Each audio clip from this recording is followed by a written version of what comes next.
Well, I'm wondering how the markets are going to react. And so far, they've kind of been up and down, and maybe people don't really know how to react. But from my perspective, it's bad news for anybody who was really hoping that the Fed has won the inflation fight.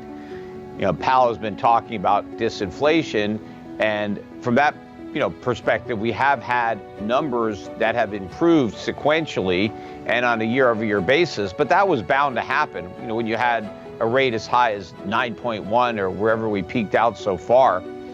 But if you look at the rate of improvement this month, the year-over-year number, I think, was 6.4. That was down from 6.5 the prior month. So that's not much of an improvement. In fact, maybe this is the trough for improvements. Maybe in February, we're going to see an uptick in the year-over-year inflation numbers.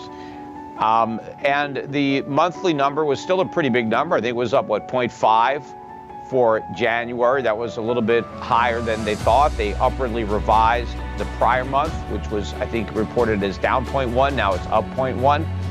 So inflation is starting to turn back up, and I think we're going to start to see hotter numbers in future months, and that's going to throw cold water on the idea that the Fed is finished and can start cutting rates based on victory over inflation. I mean, even if they strip out food and energy, you're still nowhere near core, nowhere near 2%. In fact, now they're talking about a super core where they exclude shelter, which is even more irrational than excluding food and energy.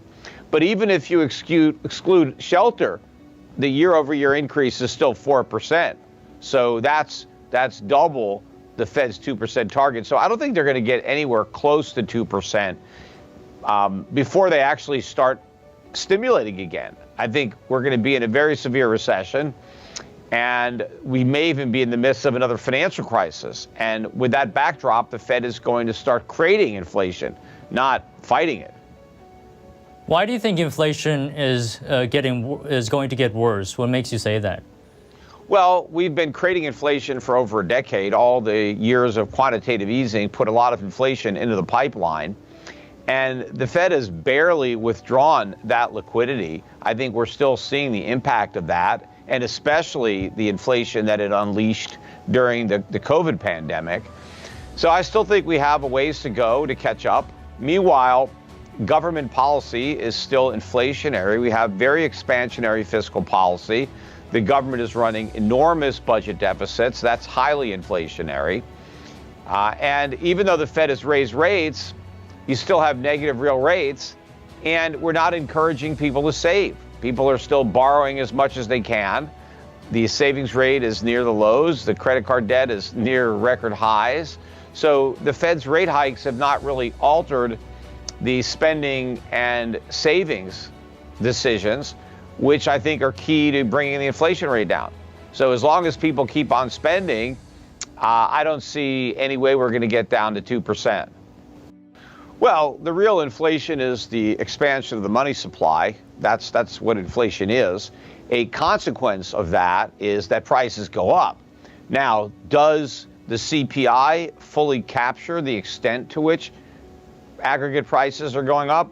I don't think so, and I think that's deliberate. I think the CPI was designed to give you a low reading because the politics of the number, the government made it up. It's like a scorecard on government policy, and obviously the government wants to get a good grade. And so the CPI was designed to make inflation lower, just like the unemployment rate was designed to be low, the GDP number was designed to be high.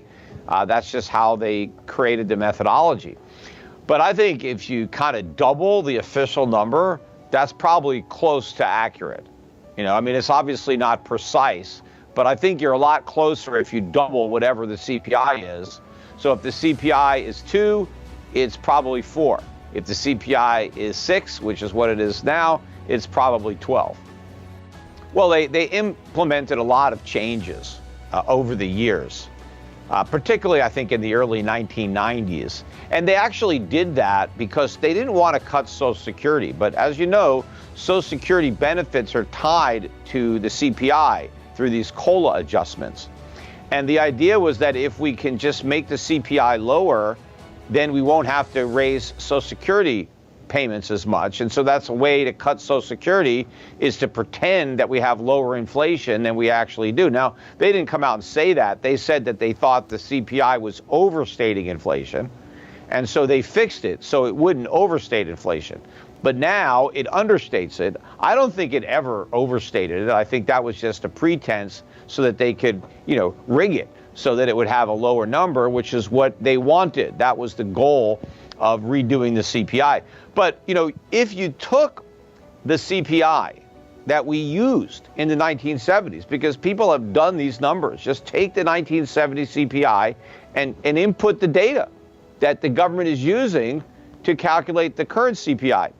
And if you do, the inflation that we had last year was worse than any year of the 1970s or 1980s. So this is the worst it's ever been last year. And, it's not getting any better. I think this improvement is transitory. We're going to see higher numbers, probably by mid-year.